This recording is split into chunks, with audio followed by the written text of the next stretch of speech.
that Jesus said John the Baptist was the greatest Old Testament prophet. And John was bound for preaching the truth, and he got his head crushed for it. John was not the promised snake crusher of Genesis 3:15. Jesus is the promised snake crusher of Genesis 3:15. But the way Jesus did it was not in the way anyone thought about it. Jesus crushed the head of that serpent by having himself be crushed by him. That Jesus completely inversed the plan. That the biggest thing that serpent brought into the world was chaos, sin, and separation from God. And Jesus took care of all those on the cross. That cross, Jesus' death, was chaotic. There were spiritual things happening on the cross.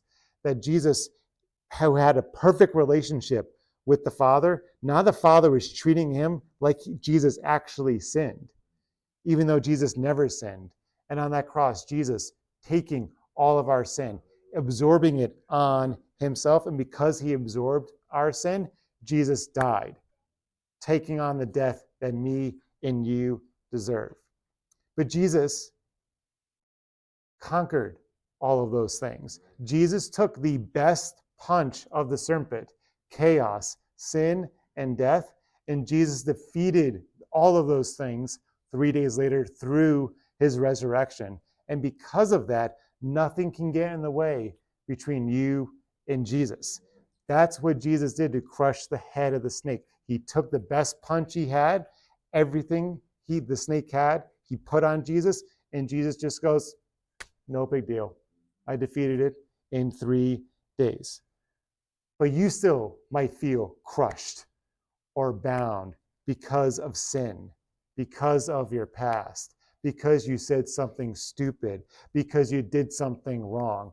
And all that stuff is washed away with Jesus.